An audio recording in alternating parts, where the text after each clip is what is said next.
대통령께서 어제 나치 전범 재판하듯이 예. 단호하게 처리해야 된다라고 그랬는데 실제로 독일에서 그렇게 했냐 하면 사실관계는 좀 달라요.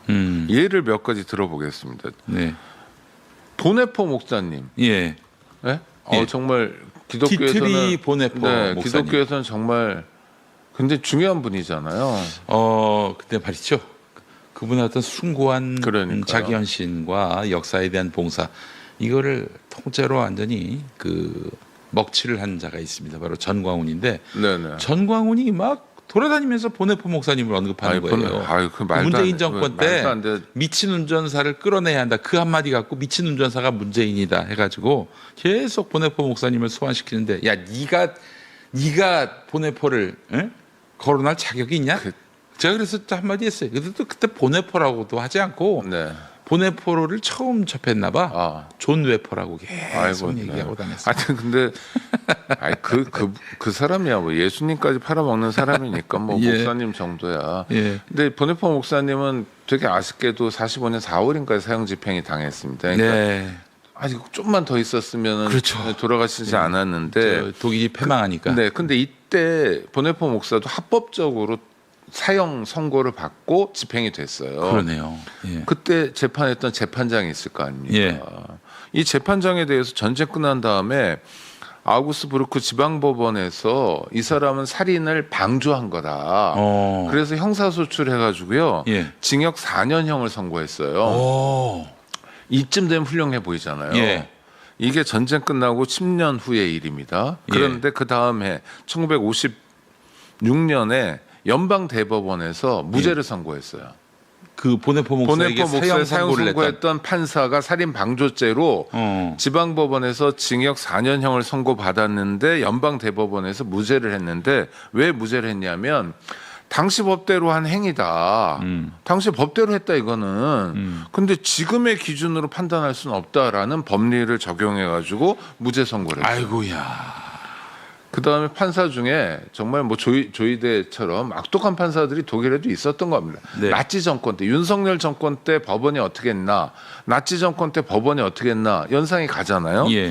악질 판사 중에 프라이슬러란 놈이 있었는데 네.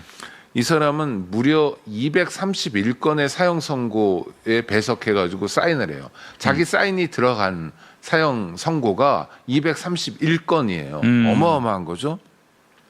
한참 지난 뒤에 20년이 더 지났어요. 1967년 베를린 지방 법원에서 이 사람에 대해서 똑같은 혐의로 5년형을 선고합니다. 근데 문제는 그 다음에 연방 대법원 가서 무죄가 나와요. 고의를 인정할 수 없다는 거예요. 하나만 더 예를 들어볼게요. 예. 나치 시대엔 별의별 희한한 법이 다 있었는데 그 중에 인종 강상죄.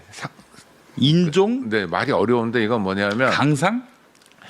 그러니까 아리안의 순수성이 있잖아요. 네네네. 유태인은 더러운 뭐 이런 족족이잖아요. 지들 논리에 따르면. 예. 그러니까 아리안하고 독일 순수라는 게 있는지 모르겠지만 네. 하고 유태인하고 성관계를 가지면 처벌하는 법률이 있었어요. 아이고야. 정말 아주 미친 시대였구나. 진짜. 미친 게 좀 극단적으로 미쳤죠. 예. 근데 이건 이제 법정형이 징역형이에요. 근데 어떤 판사가 이 미친 사람이죠, 이 사람은. 네. 법정형이 징역형인데 사형 선고를 해버려요. 그럼 뭐 무효잖아요. 그럼요. 그리고 사형 집행이 돼서 죽어요. 아, 집행까지 됐어요? 네. 이 사람에 대해서도 연방 대법원이 독일 연방 대법원이 무죄를 선고합니다. 이 얘기는 뭐냐면 독일이 지금에 와서 보면 굉장히 모범적이지만 적어도 68혁명이 있었잖아요. 네. 그러니까 전후 한 25년 동안은 고만고만한 상황이었던 거예요. 네. 독일은 어떤 일이 있었습니까? 나치가 정말 광기에 사로잡혀가지고 유태인하고 성관계했다고 해가지고 사형 집행을 해버릴 정도로 유태인 집단 학살은 물론이고 그렇지 않습니까? 보네포 목사님 같은 분도 죽여버리고 뭐 하여튼 수많은 사람들을 죽이고 만들어낸 정권이잖아요. 게다가 전쟁까지 일으켰고 전쟁에서 참패하면서 히틀러는 죽어버렸는데 그 다음에 히틀러 잔당 청산이라는 게 거의 25년 걸렸다는 거예요. 지금에 와서 보니까 독일이 100세 먹은 나치 잔당도 체포해다가 아르헨티나에서 잡아다가 뭐 징역형 선고하고 이러니까 근사해 보이지만 네. 이런 독일의 전통이란 건 수많은 사람들이 수많은 시간 동안 싸워와서 이제서야는 아니고 68혁명 이후에 그야말로 1970년대 가서야 이룩한 거라는 거예요. 얼마나 어려웠겠습니까? 독일도. 근데 대한민국은 어때요? 뭐 독일도 민주주의의 토대가 굳건한 나라 중에 하나지만 대한민국도 그렇지만 독일도 히틀러라는 광인을 만들어냈고 대한민국도 윤석열이란 광인을 만들어냈잖아요. 윤석열이란 미친놈하고 함께했던 수많은 사람들이 있잖아요. 좋은 고등학교, 좋은 대학 나오고 네. 좋은 대접받고 우리 사회 엘리트로서 저 하늘 위에서 군림하던 자들이 여태까지 그대로 있잖아요. 맞습니다. 사실은 지금 대통령 한 명 바뀌었어요. 또 뭐가 바뀌었죠? 조희대 그대로예요. 직위원도 그대로예요. 서울중앙지법에 갑자기 수원에서 건너온 3명의 영장 전담 판사 그대로죠. 이 사람들은 조희대가 원하는 대로 정말 적절한 방어 역할, 방패 역할을 하고 있어요. 아, 우리가 긴장을 좀 풀었구나. 그렇지. 국가가 좀 정상화되다 보니까 이재명 대통령의 활약이 많이 눈에 띄잖아요. 근사해요. 뭐 여러 가지 얘기하는 것도 그렇고.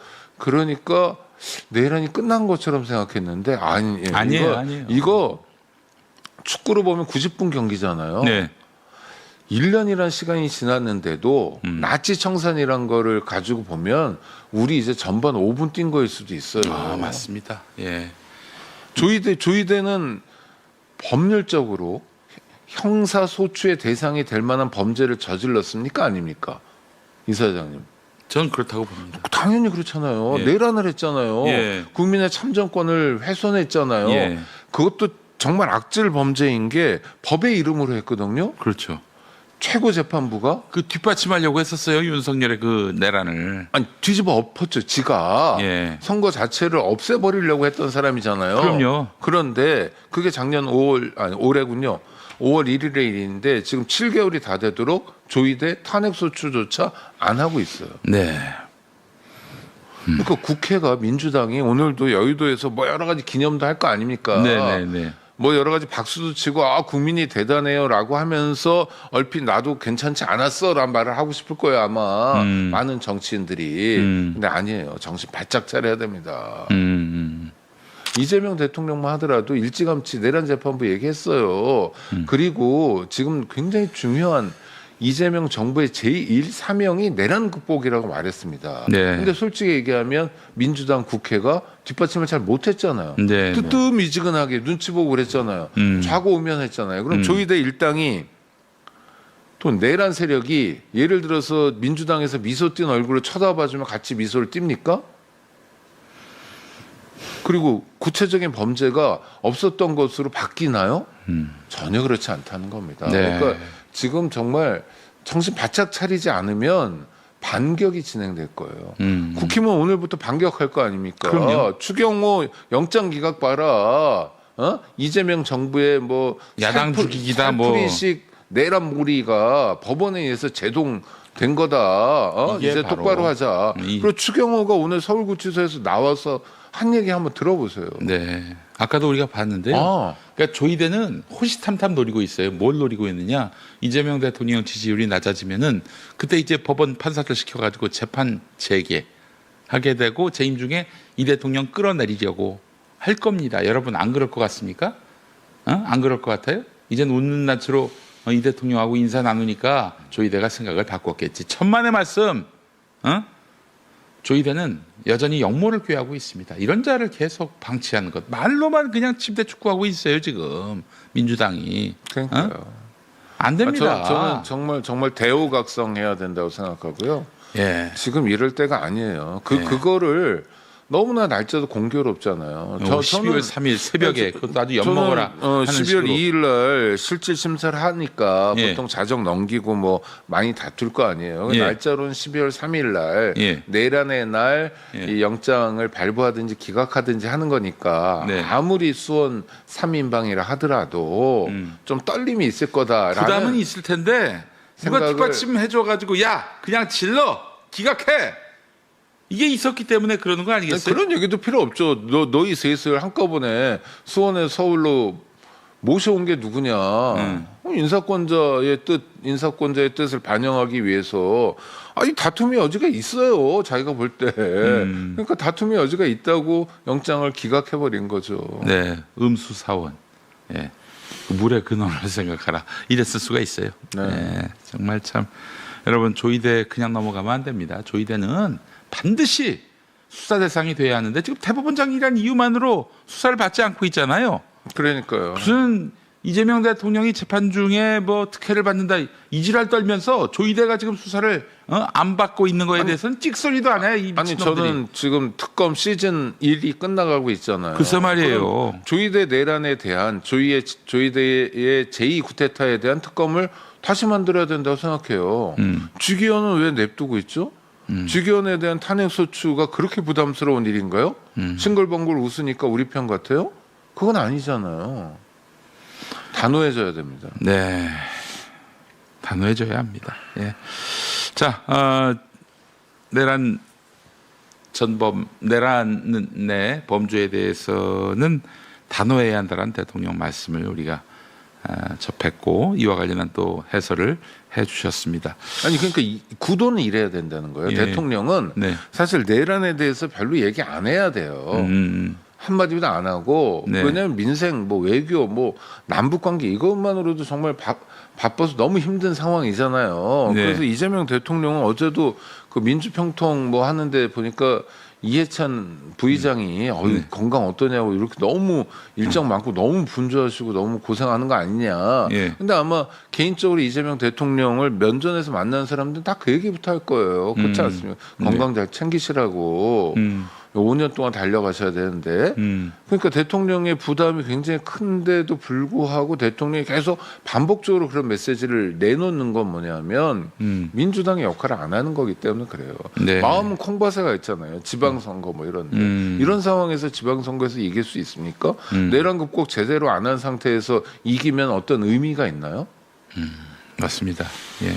자, 지금 매우 중요한 말씀을 해주셨는데 민주당에서는 좀 이제 속도를 냈으면 좋겠어요. 조이대에 대해서 더 이상 두고 볼 일이 아니에요. 어떻게든 이 대통령 지지율만 떨어져라 그러면은 이제 동원해서 재판 제기하고 또 끈아풀 검찰 지금 검찰 개혁에 반발하는 이 검찰과 손잡고 이 정권의 근간을 흔들겠다는 이런 역모를 꾀하고 있어요. 조이대가. 조이대를 그대로 둬야 합니까? 2027년 물러날 때까지 가만둬야 합니까?